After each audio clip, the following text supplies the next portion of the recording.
Един от най-често задаваните въпроси, които не спирахте и не спирахте да ни питате през изминалата година, беше как да изпратя ръкопис. I am not a flagpole, you're not finna climb me. I am not a tadpole, but a nigga slimy. I've been getting money since a young and wicked sign me.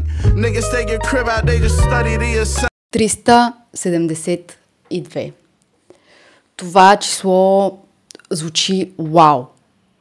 Само си представете 372 души на едно място, имащи един и същи интерес, задаващи един и същи въпрос и ти да трябва да отговориш 372 пъти по-отделно.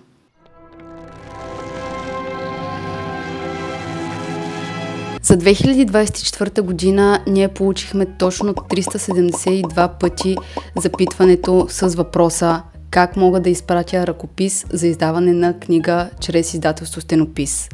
И да, ние отговорихме на всяко едно от тези съобщения, било то по имейл, във Facebook, в Threads, в TikTok или където и другаде да било то. Някак си всеки път се опитваме да обясним в детайли точно как работи едно малко издателство като Стенопис, но и някак си не винаги успяваме или по някакъв начин не всеки успява да ни разбере правилно. Нямам представа за какво говориш. Повечето хора имат доста нереалистични представи за това какво можем да направим ние като издатели за тях и си представят, че в мига, в който издадат книга, те ще заживеят в 7-стаен апартамент в Бояна и ще карат Бентли.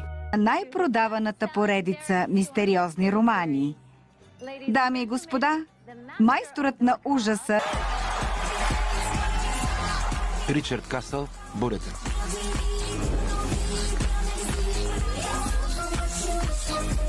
Съжалявам, че ще разочаровам много хора, но издаването на книги в България изобщо не работи по такъв начин. Дори в съвременния дигитален свят, в който живеем, не съм особено сигурна дали така стоят нещата в чужбина, като например в Англия, в Германия, в Щатите. И нека не се лъжем. Издаването на книги в България е нещо много трудно и е нещо, с което много малко автори биха могли да се похвалят, че спокойно си плащат сметките.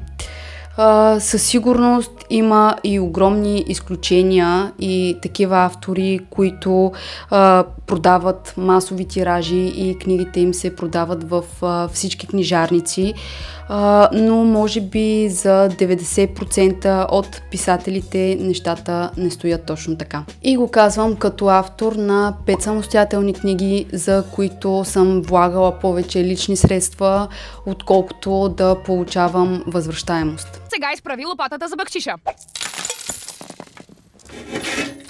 Тук няма нищо. И все пак, независимо издателство Стенопис е единственото място, в което вярваме повече в самата идея, отколкото в това каква евентуална печалба би могла да донесе. Вярваме повече в мечтата на автора, в сърцето, което е вложил, за да създаде своята книга, отколкото дали тя ще има успех и дали ще се продава. Но да се върнем на въпроса на това видео.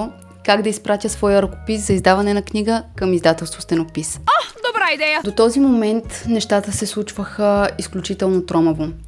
Нямам представа как процедират големите издателства при подобен тип въпроси, но ние като хора, правещи всичко на мускули и в свободното си време, което не е никак много, винаги сме се старали да предоставяме максимална информация към всяко едно запитване. И отговаряме в писмен вид, изпращаме линк към нашия сайт с общи условия.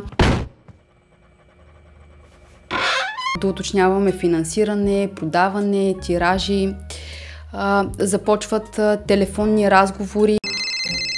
Ало? Кой звъни?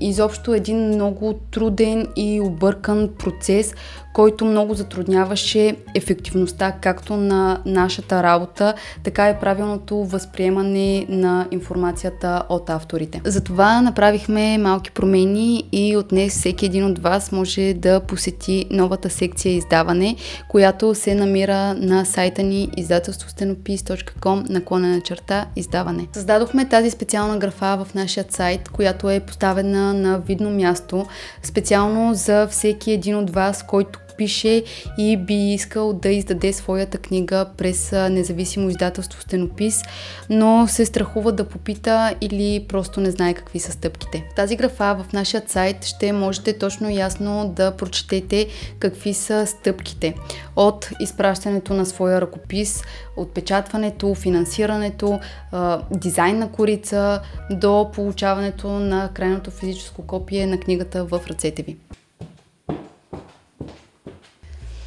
Изобщо целият процес е описан в няколко подкатегории, в които точно и ясно можете да прочетете нашите общи условия и методиките, по които едно малко и независимо издателство като Стенопис работи, както и всичко, което ви интересува. Сигурна ли си за това, скъпа? Няма въпрос, който да сте си задавали за издаването на книга и той да не е описан в тази категория в нашия сайт. Смятаме, че едно такова улеснение би било полезно както за вас, ако търсите подходящото издателство за вашата книга, така и за нас като издатели, за да можем да фокусираме работата си върху издаването на нови книги, а не да изпадаме в излишности, които точно ясно могат да бъдат прочетени за няколко минути.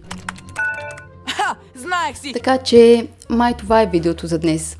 И ако искате да разберете повече за това как работим с нови автори и бихте искали да станете част от нашето книжно Стенопис семейство, можете да посетите сайта ни izdателствостенопис.com/издаване, да прочетете подробно нашите общи условия и да изпратите своят ръкопис.